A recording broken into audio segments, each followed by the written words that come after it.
Bonjour, alors à la question est-ce normal d'être anxieux, je réponds tout de suite oui, nous sommes tous anxieux peu ou prou. Alors maintenant, bien évidemment, il y a des degrés l'anxiété, entre l'anxiété normale et l'anxiété pathologique, voire les crises d'angoisse, il y a tout un éventail d'anxiété possible, si j'ose dire.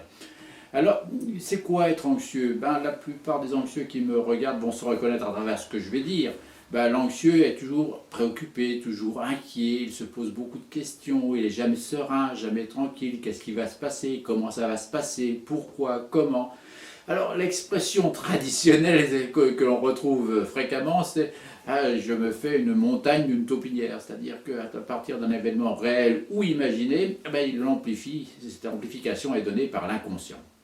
Quelles sont les causes de l'anxiété? Il y a trois causes majeures. Les causes inconscientes, les causes héréditaires, mais héréditaires au sens de l'inné et de l'acquis, et enfin les causes traumatiques. Les causes inconscientes, c'est quoi? Eh bien, elles sont liées aux pulsions de l'enfant, aux besoins de l'enfant. Vous le savez, je l'ai dit dans d'autres chroniques, l'enfant a un certain nombre de besoins qui sont exprimés par les pulsions, les différentes pulsions. Et s'il n'y a pas de réponse suffisamment satisfaisante apportée à ces besoins qu'il exprime, l'enfant se sent forcément mal, il est en insécurité, il ne se sent pas bien, il est tendu, il est nerveux, il est inquiet, il est préoccupé. Tout ça de l'ordre de l'inconscient, bien évidemment. Et cette préoccupation, cette tension, cette inquiétude qu'il ressent parce qu'il n'y a pas eu de réponse suffisante à ses besoins, il l'exprime plus tard en disant « je suis anxieux ». Alors là aussi, je rassure les parents, il s'agit d'une non-réponse qui se répète dans le temps ou qui est intense, une non-réponse à ses besoins qui se répète dans le temps ou qui est intense, ce n'est pas une non-réponse ici et là qui pose problème.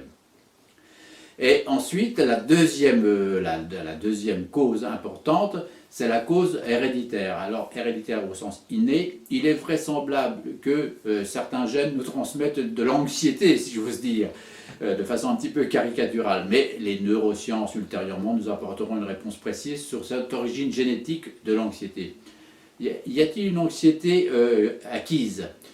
Eh bien, il y a quelques années, j'écrivais avec le docteur Dubovy un livre qui s'appelle toujours Maman j'ai peur, avec la question mère anxieuse, enfant anxieux.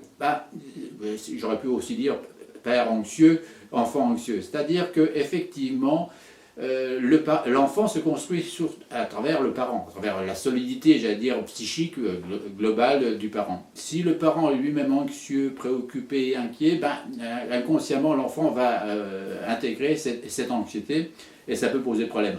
Alors là aussi, je rassure le parent qui est anxieux, personne n'est responsable de son anxiété, il n'y a pas à se culpabiliser de l'être, on préférerait ne pas l'être, cette anxiété, je le dis, je suis en train de le démontrer, elle est liée à des tas de facteurs dont on aimerait se passer. Et enfin, la troisième cause, la plus remarquable, c'est la cause traumatique, c'est-à-dire c'est lié à un accident, un attentat, quelque chose qui vient faire immixtion dans la sphère affective de l'enfant ou de la personne et qui se traduit par de l'anxiété. Voilà les trois causes majeures de l'anxiété. Alors maintenant, est-ce qu'il faut se faire soigner, se faire accompagner?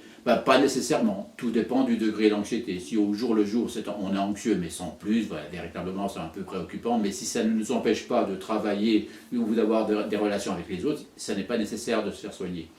Se faire soigner par qui? Un psy ou un médecin? Là aussi ça dépend du degré. Et quelquefois il faut se faire soigner par les deux, si véritablement c'est invalidant. Je pense en particulier aux crises d'angoisse majeures ou une anxiété véritablement qui nous pénalise au quotidien. Pour le reste, on va gérer notre anxiété normale pour tous. Allez, on se retrouve une autre fois pour d'autres chroniques. Au revoir.